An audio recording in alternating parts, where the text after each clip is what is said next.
সমষ্টিত আমাৰ দলৰ প্ৰাৰ্থী যুৱ নেতা দিব্যায়ন ডাঙৰীয়াক প্ৰাৰ্থিত্ব ঘোষণা হোৱাৰ দিনাখনৰ পৰা এই অঞ্চলৰ ৰাইজে যি ধৰণে সমাদৰ কৰিছে, তেওঁক যি ধৰণে সকলো ৰাইজে সহায় সমৰ্থন কৰিছে, তাৰ কাৰণে মই সমগ্ৰ বৰপেটাবাসীৰ ওচৰত কৃতজ্ঞ। আগতেও মই ইয়াত কেইবাখনো সভাত অংশগ্ৰহণ কৰিছোঁ, নমিনেশ্যনৰ সময়তো আছিলোঁ। ৰাইজৰ যিটো অভূতপূৰ্ব সঁহাৰি, আমি আশাবাদী।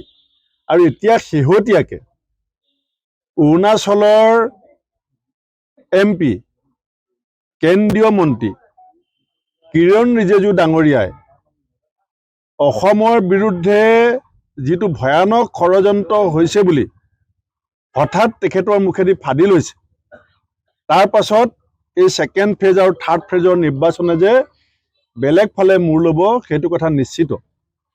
কাখন অসমৰ কাৰণে কিমান ভয়াৱহ হ'ব পাৰে সেয়া কিৰণ ৰিজিজু ডাঙৰীয়াৰ বক্তব্যত প্ৰকাশ পাইছে। ৰিজিজু ডাঙৰীয়াই কৈছে যে অৰুণাচলৰ কাৰণে আশীৰ্বাদ। আৰু ভাৰত চৰকাৰৰ মন্ত্ৰী কিৰণ ৰিজিজু ডাঙৰীয়াই নিজেই কৈছে যে খন অসমৰ কাৰণে মহা অভিশাপ। অসমৰ কাৰণে কিমান ডাঙৰ অভিশাপ? বেলেগ বেলেগ ৰাজ্যত হয়তো কেতিয়াবা ক'ৰবাৰ পৰা শৰণাৰ্থী আহিব, কিন্তু অসমৰ কাৰণে 5 লাখ শৰণাৰ্থীৰ দায়িত্ব ল'বৰ কাৰণে অসমৰ মুখ্যমন্ত্ৰী হিমন্ত বিশ্ব শৰ্মা ডাঙৰীয়া যে ইতিমধ্যে প্ৰস্তুত হৈছে, সেইটো কোনো সাধাৰণ মানুহে কোৱা নাই। ভাৰত চৰকাৰৰ এগৰাকী অতি গুৰুত্বপূৰ্ণ মন্ত্ৰী, আগত তেখেতে গৃহ বিভাগৰ মন্ত্ৰী আছিলে, এতিয়া ষ্টেট ইণ্ডিপেণ্ডেণ্ট মিনিষ্টাৰ কিৰণ ৰিজিজু ডাঙৰীয়া। আৰু ক'তো লুকাই চুৰকে দৰ্জা বন্ধ কৰি কথাটো কোৱা নাই।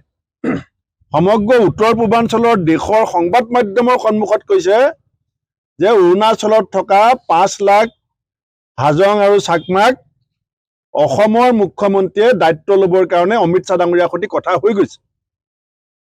এতিয়া যদি হিমন্ত বিশ্ব শৰ্মা ডাঙৰীয়াক বিজেপিক যদি আমি ভোট দিওঁ, আমাৰ ভোটটোৰ মাধ্যমেৰে আমি 5 লাখ হাজং চাকমাক অসমলৈ আদৰণি জনোৱা হ'ব। আমি যদি এতিয়া ছেকেণ্ড ফেজত থাৰ্ড ফেজত বিজেপিক হিমন্ত বিশ্ব শৰ্মাৰ কথামতে ভোট দিওঁ, মহা অভিশাপ অসমীয়া ৰাইজে মূৰ পাতি লোৱা হ'ব।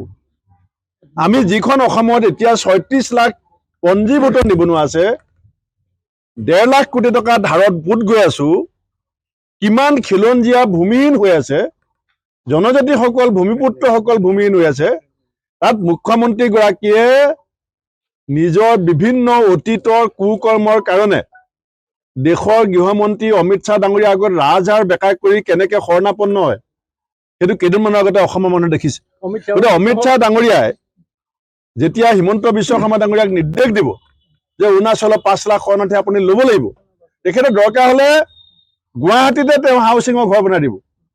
ইমান অনুগত অমিত শ্বাহ ডাঙৰীয়াৰ প্ৰতি, তেওঁ বডি লেংগুৱেজত গম পোৱা যায়। গতিকে কিৰণ ৰিজিজু ডাঙৰীয়াই যিটো কথা কৈছে এইটো অসমৰ কাৰণে অতি ভয়ংকৰ কথা। আৰু খন অৰুণাচলৰ কাৰণে আশীৰ্বাদ হৈছে বুলি কৈছে, আৰু তেওঁ আওপকীয়াকৈ প্ৰমাণ কৰিছে যে অসমৰ কাৰণে এইটো মহা অভিশাপ হিচাপে হৈছে। কাৰণ অৰুণাচলে এজনো নলয়, অসমে 5 লাখ ল'ব।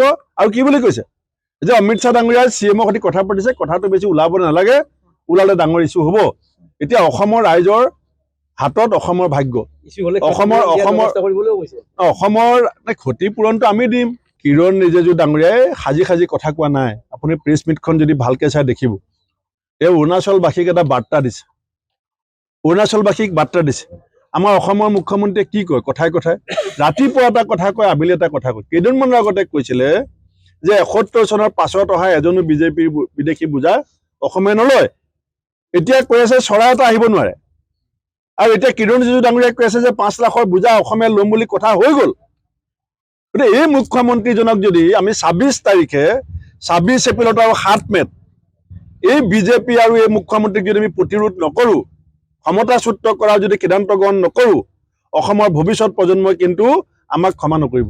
কেন্দ্ৰীয় গৃহমন্ত্ৰীগৰাকীয়ে আজি পুনৰ কৈছে যে CA কোনো নাগৰিকৰ নাগৰিকত্ব কৰ্তন নকৰে, বৰঞ্চ কংগ্ৰেছে ইয়াক ৰাইজক বিভ্ৰান্ত কৰিছে। নাই, কংগ্ৰেছেতো অকলে CA বিৰোধিতা কৰা নাই, অসমৰ বিভিন্ন জাতীয় সংগঠনে বিৰোধিতা কৰিছে, অসমৰ বিশিষ্ট বুদ্ধিজীৱীসকলে বিৰোধিতা কৰিছে, সংবাদ মাধ্যমৰ মানুহে বিৰোধিতা কৰিছে। ইয়াৰ কাৰণটো কি?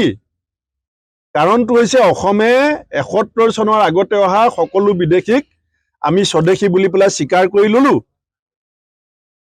অসমত যিটো সমস্যা হৈছিলে সেইটোতো বেলেগ, ইণ্টাৰনেশ্যনেল বাউণ্ডেৰী বেলেগ ৰাজ্যৰ কিমান আছে।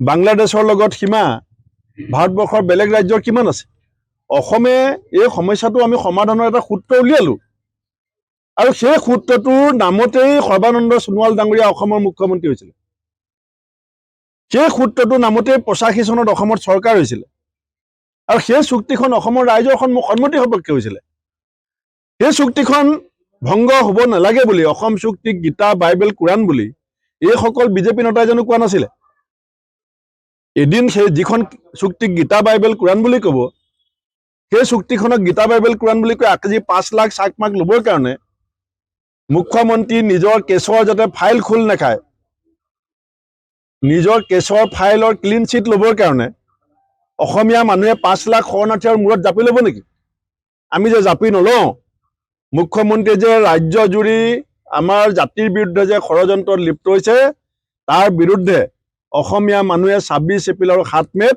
তীব্ৰ প্ৰতিবাদ আমি কৰিব লাগিব এতিয়া মানে এই যিখন শেহতীয়া যিটো স্থিতি নহয় যদি প্ৰভাৱ নেপেলায় তেতিয়াহ'লে আমি চাকমা হাজঙক ৱেলকাম কৰিব লাগিব আমাৰ এটা ভোটেৰে পদুম ফুলৰ চিনত যদি পৰে তেতিয়াহ'লে অমিত শ্বাহ ডাঙৰীয়াৰ নিৰ্দেশ হিমন্ত বিশ্ব শৰ্মা ডাঙৰীয়াই মানি ল'বৰ কাৰণে আমি সন্মতি দিয়া হ'ব কাৰণ এইটোতো কোনো অৰ্ডিনেৰী মানুহে কোৱা নাই he is a cheating central minister তেওঁতো উইড্ৰ কৰা নাই ষ্টেটমেণ্টটো মুখ্যমন্ত্ৰীয়েতো নদি ক'ব পৰা নাই মুখ্যমন্ত্ৰীয়ে ক'ব নোৱাৰে আৰু প্ৰেছ মিটত এজন কেন্দ্ৰীয় মন্ত্ৰীয়ে ইমান মিছা কথা ক'ব পাৰিব নেকি